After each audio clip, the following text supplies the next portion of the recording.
All right, everybody, we got this LG washer here. We ended up with an OE code, which was a drain code. Unfortunately, it is not draining, so we're going to see what's going on here, see if we can fix it. It started with the last load. There was a little bit of water left over, and now there's a whole bunch of water left over, and you can hear the pump kind of trying to drain, but it's not. We did wash some new quilts, so maybe some fur or some lint got down there. We're gonna take this trap door off down here, and we're gonna drain everything out. We're simply just draining the water out through the drain hose down here before we take the catch screen out to check it. All right, we removed everything, drained the water, and just as we suspected, we had a whole bunch of lint in there. We're gonna clean it out and run a rinse cycle, and hopefully that cures it. We get everything cleaned out of the lint trap here. You're gonna wanna go inside here and make sure everything's wiped out and clean. Make sure there's nothing stuck in there. We're gonna put it back in and run a rinse cycle, see what happens. All right, we got it on rinse and spin. We're gonna start it and see what happens. All right, it is filling with water, so hopefully everything's good now. Just wanted to record the noise it's making. Not sure if it's gonna fix it, but we'll wait till the cycle's over and see. All right, we got the same OE code again, and it's filled with water again. So we are gonna have to take this front plate off of here, which is not gonna be fun. All right, since we were unsuccessful with the cleaning, we went ahead and re-drained all of it down again. You wanna unplug your machine, come around to the back of it here, and we're gonna wanna remove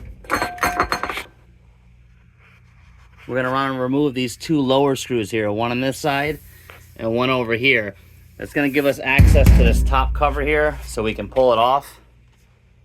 All right, after the two lower bracket screws are removed on both sides, you can grab right here and slide it all the way back. I'll show you, it's not too difficult. And there it is. It's slid off. And now you want to remove this top cover here and set it aside. All right, now that we've removed the top cover, we're gonna go ahead and remove the soap tray here. Go ahead and just push this down and it comes straight out. Set that out of the way. And then we're gonna be coming down and working on some screws here in the front. You got a screw here and a screw here. That's gonna allow us to start taking off this front plate here, this whole panel up here. Once you remove these two screws from the soap tray area, there's one more screw right here that you're going to remove. Once you do that, you can pry up on this whole thing. You kind of want to just pry back on it like this, and it should come right out. Go ahead and set it up on the top here. All right, now that we got the control panel taken off, the next thing we got to work on is getting this door gasket off and spring. Now underneath here, you'll see a spring right there.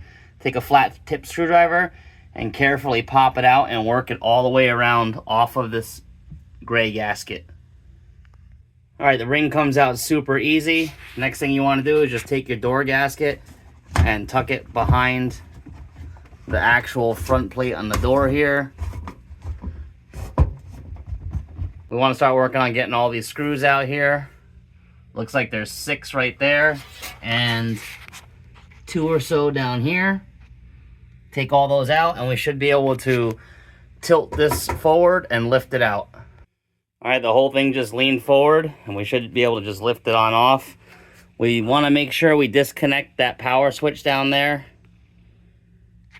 It's pretty easy to disconnect. It's just a little pigtail here that you push in and it should slide right off. Okay, we got the front cover off here. That is the part in question right there, the pump. So we're gonna have to take out these little clamps here with a pair of pliers. There's probably gonna be some water still in the system, so have a rag or a small bowl ready.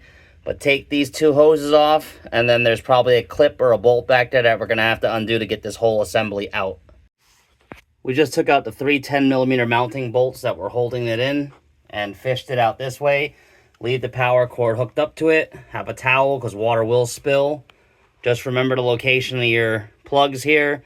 If you're looking at the back of the pump, black is to the bottom and brown is to the top. You can unplug this clip and then you'll have the entire pump free. Okay, we got the motor off.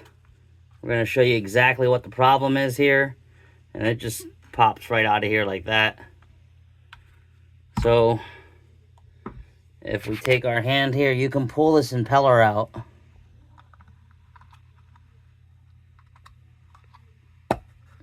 There it is. Now we're going to show you something. You see how that spins? That's the big magnet here that spins the impeller. Now look.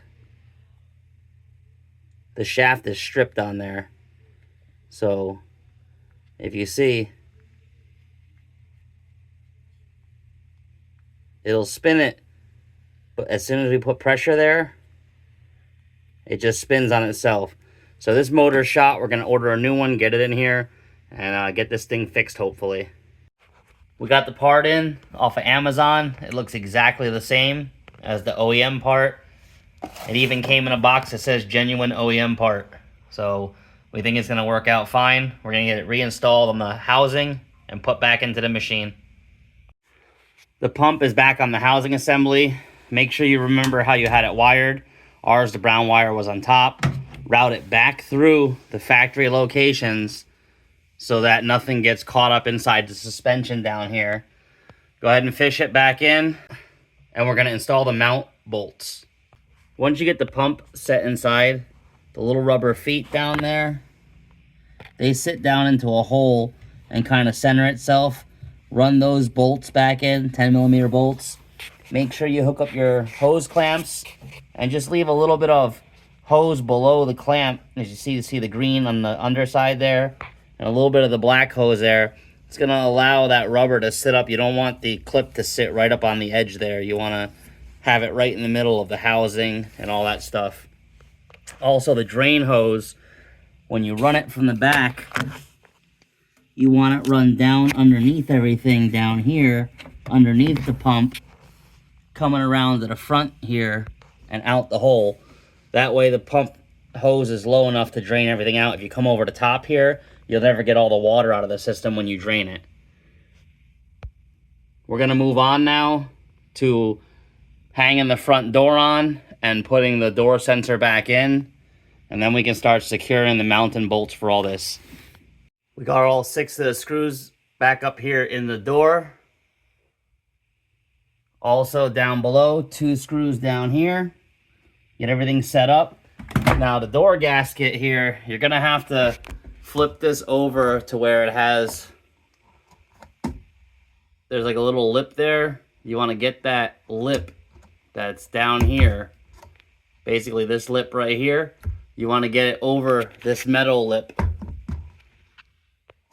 that little metal lip that's right on there, and hook this gasket all the way around. You'll know it's on there when the door closes properly, and then we got to work on getting that retaining spring back in. So the spring is definitely hard to get in. You want to have it set in properly, which would be, we can get focus here, down inside the groove there, all the way around.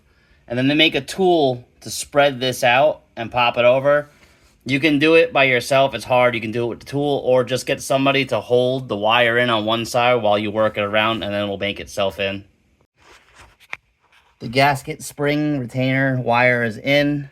It's underneath, in between the 2 pieces of rubber. And again, you'll know by shutting the door. As long as it shuts and feels good, it's fine. Now we're going to move on to just setting the display panel on.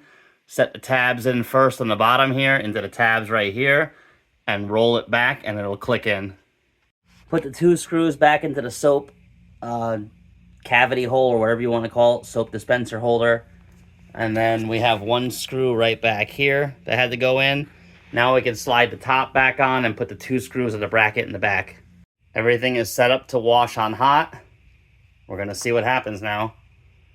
We'll let it fill up, come back and check. It made it through the load sensing and is now in the wash cycle, so that's a good sign. Water's filling. Everything is spinning. Seems to have worked. It went through to the rinse cycle, so we'll just keep monitoring it. Sounds like it's draining out just fine.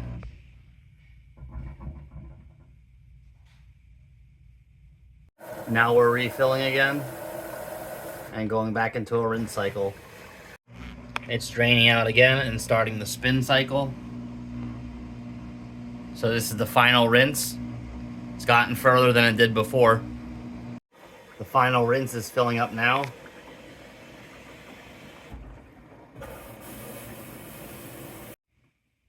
As you can see, there's water down there now again. It's clean, so the pump is working and cycling out the water. All the rinse cycles are over. We are on the final spin cycle now. We have successfully completed a wash cycle. It's draining out the water right now, as you can hear it. Everything worked fine, and we'll just wait for it to finish. And that's it. It's all fixed. We hope this helps. Thanks for watching. Please subscribe.